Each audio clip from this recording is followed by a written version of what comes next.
this video, I want to share with you a recent experience that my family and I had while we were camping in Yellowstone National Park during the historic flooding that happened there. Roads being completely demolished, the town of Gardner, Montana, isolated, bridges being swept away. And we're in the midst of that, and we're camping, and yes, we were evacuated along with 10,000 other people. So I want to talk about how you meet those very difficult moments of trauma and getting the rug ripped out from under you, your feeling of safety and security, and how do you meet that as a parent? And how do you do so in a way that doesn't cause further trauma to your children? So we're going to talk about that today. My name is Chrissy Whistler, and I am a healer, an astrologer, and I'm also the parent of 2 magical multi-dimensional kids. I am also a homeschooler, homeschooling parent, so you're going to hear some of that coming in today as this is what we actually do. Our way of learning is really being out in the world and being out in nature. And if you haven't already, please like this video, subscribe, share it with your friends. It really helps me out a lot, and it ensures that you don't miss any of this content, especially when it comes to being in relationship with our kids in a way that is often very different than how we were raised ourselves. So what happened? Were we okay? Were we in any danger? Those are some of the first questions that people ask when they hear that we were in Yellowstone during these floods. And thankfully for us, we weren't in any danger at all. We were in the more southern part of the park, and we weren't even really aware the extent of what was happening in the north and how bad those roads being closed actually were. We just didn't have access to the internet, so we didn't know. We, in fact, that day of the evacuation, we went out on a hike. And we saw some elk and their calves literally right off of our trail. So it was a very magical experience. Had a beautiful lunch picnic, just looking over Yellowstone Lake. And I mean, it was amazing. It was cold, but it was just completely magical. And at the same time, there was this dual force happening between this magic and this destruction. And in fact, I would actually say they're both in their own unique ways, clearing, cleansing, purifying that was happening through these floods, through these rising waters. So we got back from our hike, and this was not even like 3 hours after I was just at the visitor center asking questions, and one road was closed along with a bunch of other ones, so it happened very quickly. We got back from our hike. Sean went into the laundry services to dry our clothes from our rainy hike the day before, and one of the workers there asked where we were heading, and we're like, what do you mean? We're going back to our campground. That's how we found out we were evacuated. It was like, oh, wait, what? Like, it was very sudden, very abrupt, and it was those moments, okay, and I'm just thinking as well of the astrology of Uranus in Taurus. Uranus and Taurus, those moments of getting the shocking, sudden rug ripped out of you moments was what we experienced. And what I want to talk more about in this video is we had choices to make, Sean and I, in that moment. I wouldn't say that these were even conscious choices very much. To some degree they were, and they also weren't. And let me kind of explain a little bit of what I mean. We could have chosen to respond to this moment through fear. and through projecting our fear onto each other.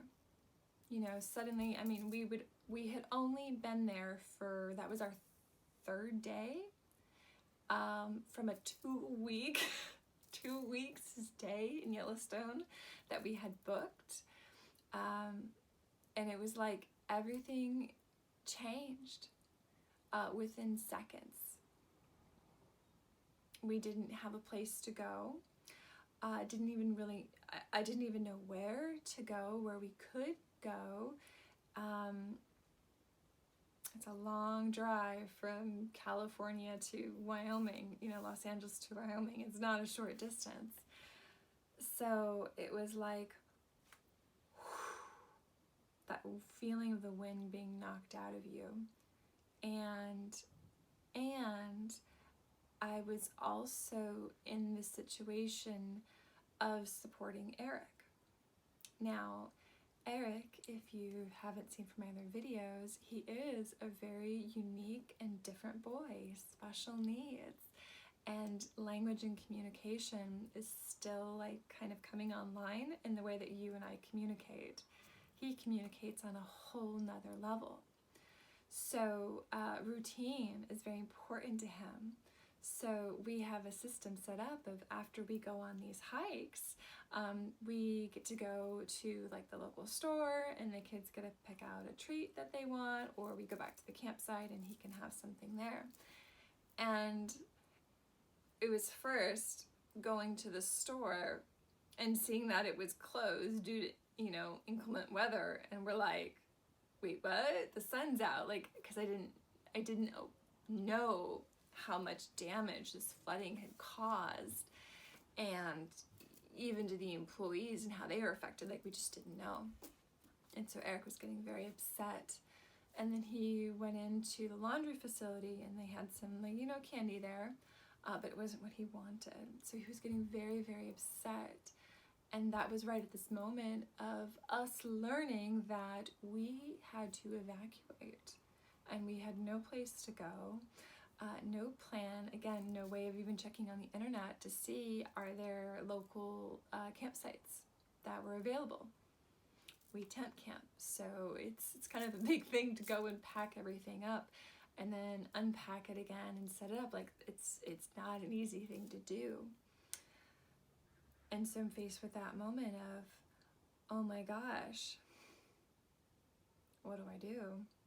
And I'm having this child who's very upset, very emotional, just kind of like he kind of just shut down from everything else that was happening because his little world was suddenly shifted, and it wasn't in the right, proper way of things.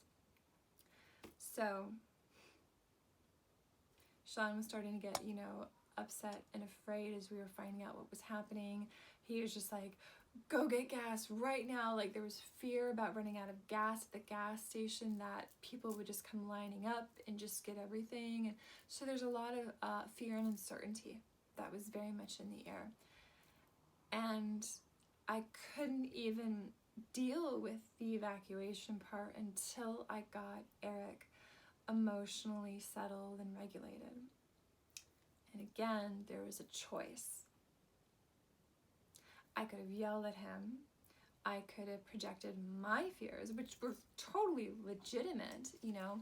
I didn't have a place to take my children.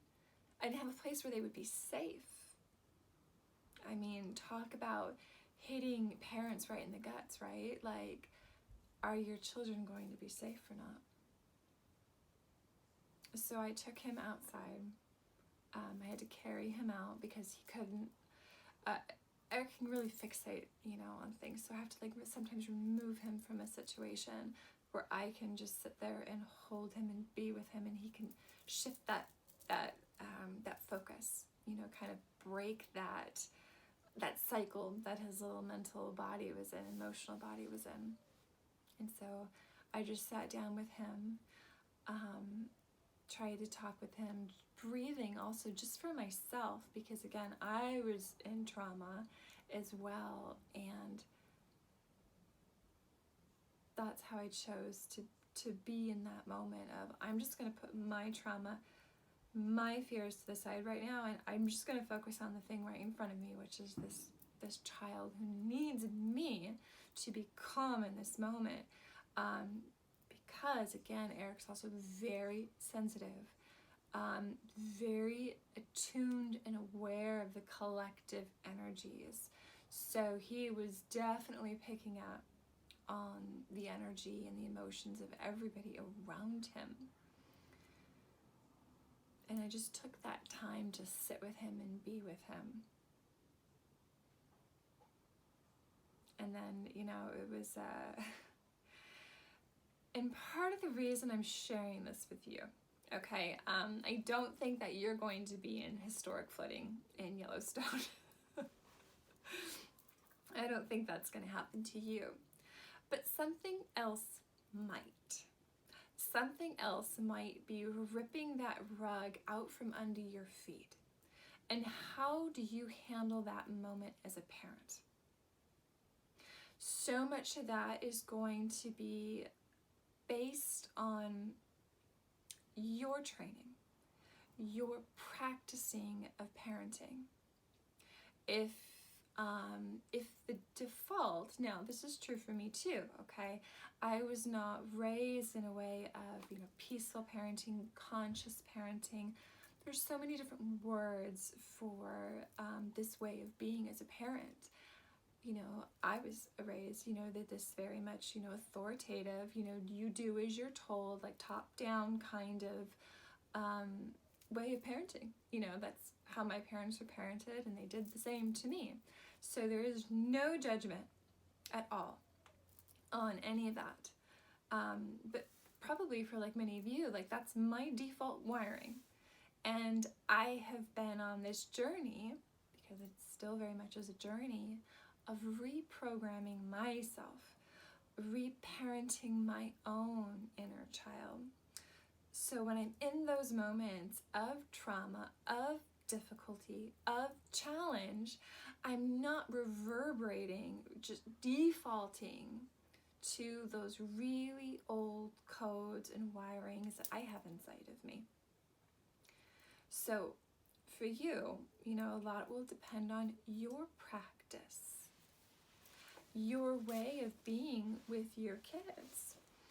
And I'm hoping, again, but by sharing this story of our experience, that if you are ever in a situation, you know, you might have this new little like, you know, oh wait, there could be another way of doing things.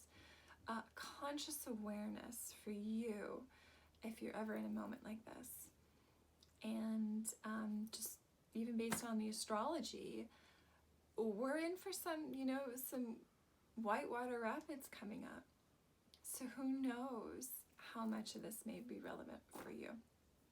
But it's why I'm wanting to share. And in fact, astrology, I had done a full moon energy forecast, and I even mentioned flooding in that video.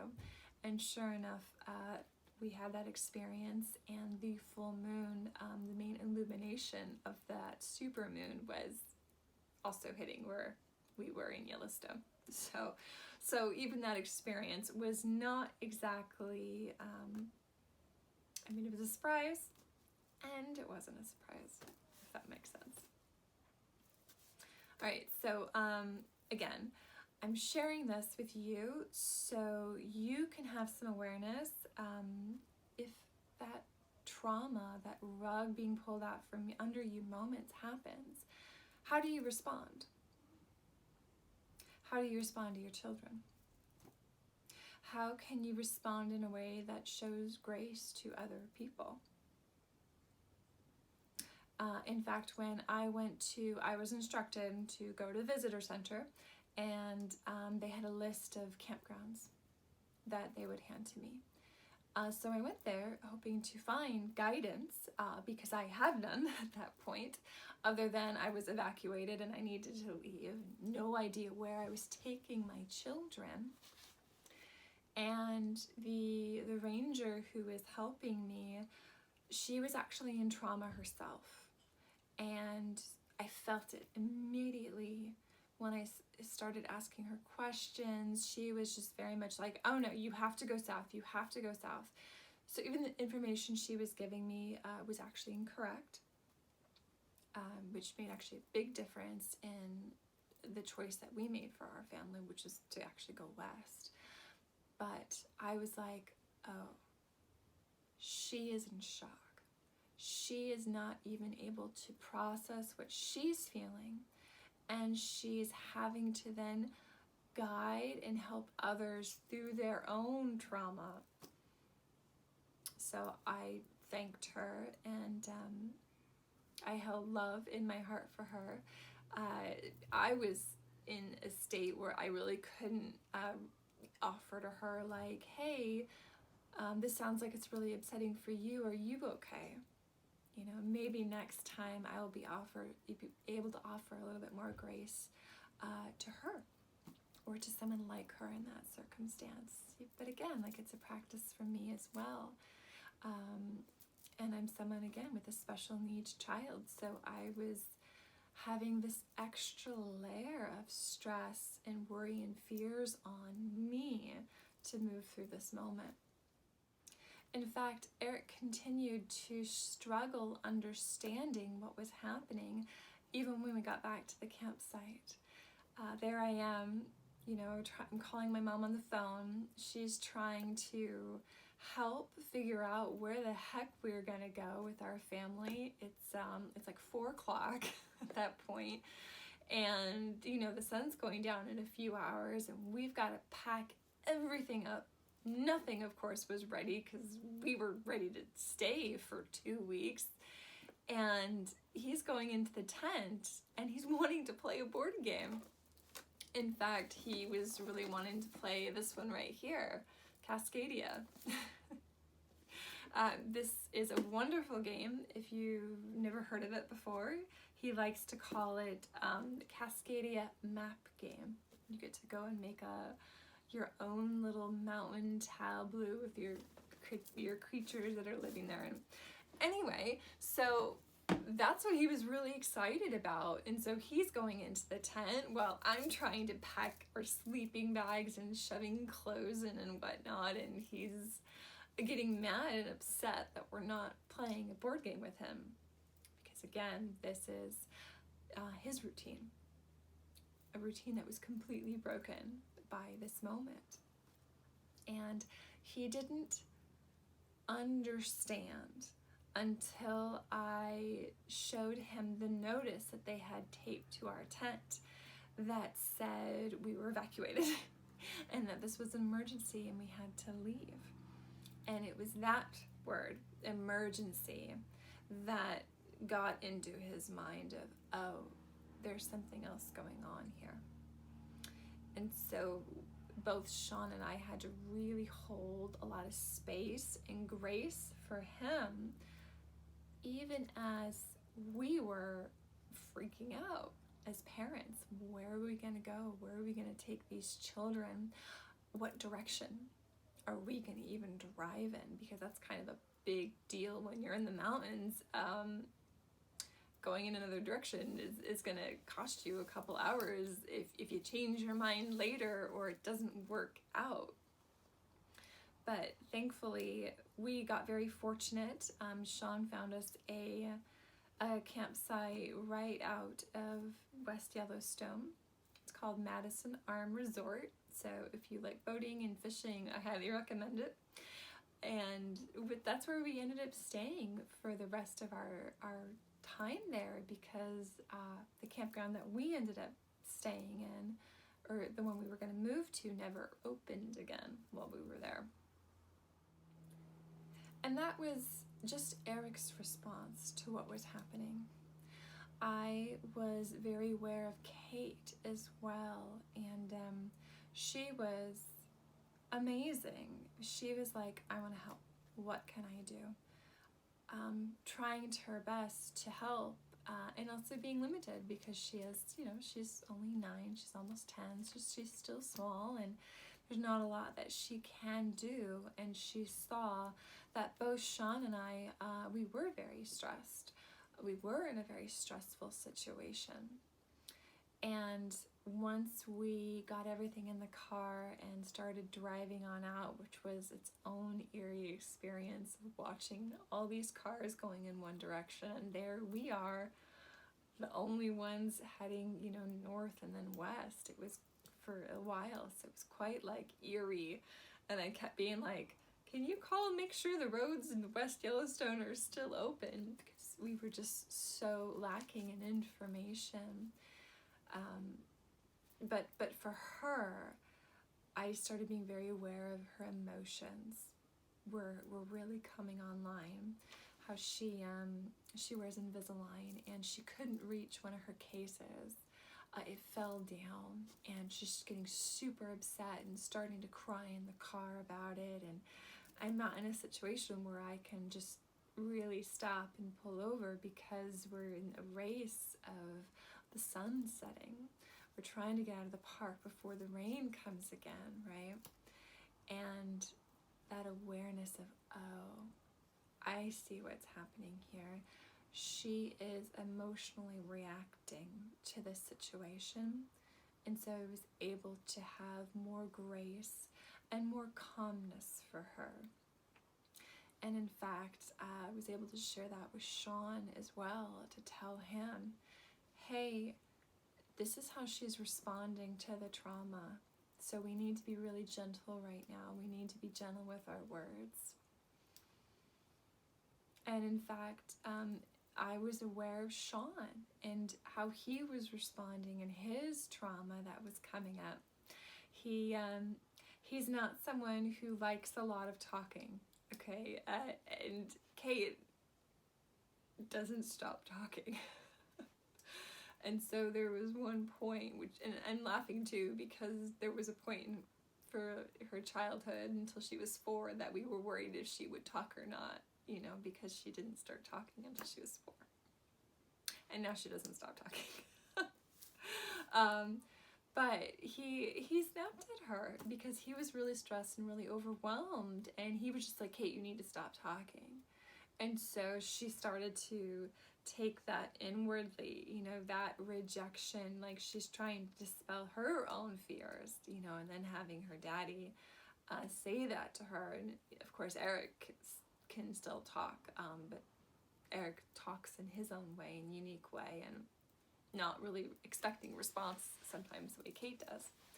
So I had to make time to really check in with her and talk with her and explain to her, yeah, Daddy was really scared in that moment, and your words, like the way you were talking, it was really stressing him out. It was too overwhelming, and he shouldn't have yelled at you. He shouldn't have told you to stop talking, and this is why that happened. So for me, I got to hold that middle ground of understanding between where they were all coming from and acknowledge where they were all coming from.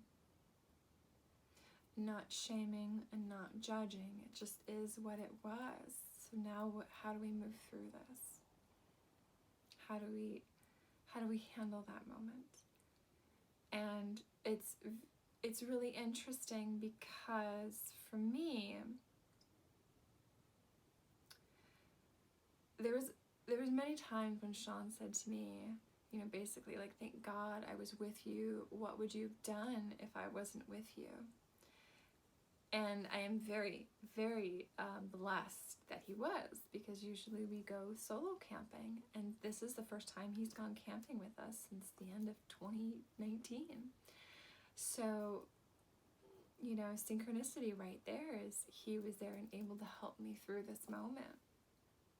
That we as a family experienced this moment in the way that we did. It was very important. I could feel that. It was very important for our family and our own healing journey to have this experience together. And that choice, how are we responding? Are we yelling at each other? Are we projecting our fears? Or are we able to hold that space of understanding and that emotional safe space even when we didn't feel safe? That's not an easy thing to do. It's a delicate balancing journey. Never gonna get it all right. I'm not. I didn't. And you won't either. And that's okay. It's absolutely okay. And like, I know for me, when he would say, what would you have done if I wasn't here? I looked at him and I said, I would have done it. We would have been fine. Because what other choice would I have had? What other choice do you have? Especially as a parent, you have the opportunity and the choice to rise up and do what needs to be done. And the choice comes in, how do you choose to meet that moment? Do you meet that moment with fear? You know, there was fear. Totally, there was lots of fear. But do you project that fear onto others, onto your children, causing even more trauma that they will just internalize and stuff down inside them? Because it was a traumatizing moment. You know, being evacuated, not having a safe space, not knowing where you're going. It's fucking scary. Just hands down, that's scary. Now what do? Do you add more trauma? Do you add more fear? Do you add more a fear for your kids, right? Kids being afraid of mommy and daddy yelling it's like, I think that's one of the most terrifying things. Of mom and dad being mad and expressing that anger, that rage at the children, right? So can you imagine how much more could have been added? And I'm sure that for some kids it was, who were in that moment, in that experience. It's taken a lot of conscious effort and work within myself and in my healing journey, my reparenting journey, to be able to have had that experience the way that I did. And, okay, I had already been in a very fearful, traumatizing moment back in January when Eric decided to jump off a boulder and he hurt his foot. And so that really, and I was alone that time, and that really, I had to confront some very deep fears that I had around medical professionals and hospitals and the judgment onto me and my children, especially because they are different and we move through this world differently. So it was like I already had my trial by fire moment, and this moment, it was like, I can do this. And I know I can do that because I've already done that. And facing that fear, that was a big one for me. So it felt, even in this experience, that I had been prepared to really step up into this role, mediator, bridge, guide. I made sure, like I said, to really check in with Kate and ask her, how are you doing? Are you scared? You want to tell me about it? And listening to her and physically being there and holding her and just letting her know that I was there and she was safe. She was safe to feel what she needed to feel. So if you are ever in a situation like that or something similar, having those moments of trauma, not feeling safe, the rug ripped out from under you, okay, and parenting through those moments, finding your calm, finding your center, even as you are in the fear, and fear is real, you know. Make sure that you take whatever time you need to process that. Now, you may not be able to process it in that moment. I sure wasn't able to. Like, I had to really put how I felt on hold and to look at it like the next day once we were in a safe, secure space. Because as a parent, I had to step up and do what needed to be done first to make sure my kids were safe. And then I could really take care of me, give myself what I needed. Journal, cry, feel, channel everything that was coming through. And for your kids, I really recommend naming the experience that you are having. Name the emotions. Talk about how you're feeling too. That will really help. You don't want, if it's possible, to have disconnection, to have disassociation. Trauma is when we disassociate from our body. There's a separation. I'm sure you've heard of like when people are having very difficult moments, abuse situations, that kind of thing. It's like they find themselves like looking down at their body, like they're no longer attached to their body. So try and bridge that. Try and bring the mental body, the physical body back together. You do that through grounding, through emotions and feelings, experiences, sensations. So really hold the space so the trauma, the experience can be witnessed and processed. And then of course, if you need that professional help, go seek out that avenue if that is right for you. But this was just a very simple sharing of how my family, how I moved through this experience, and I did it in a way that was not perfect, okay? I was not perfect. I had moments where, you know, like I snapped and I was forced to stop doing everything by myself and to ask for help and to tell others what to do. Even though I could do it quicker and more efficiently, I was thrust into a situation where I couldn't do it all by myself. That is one of my learning practices. Anyway, I hope that was helpful. If you need support in your life, if you need help with your unique and beautiful children, how you can rise to hold that space for them, similar to the way that I did with Kate and Eric, and you need help with that, please contact me, all right? I've been doing this training and this practice now for, almost like 8 years at this point.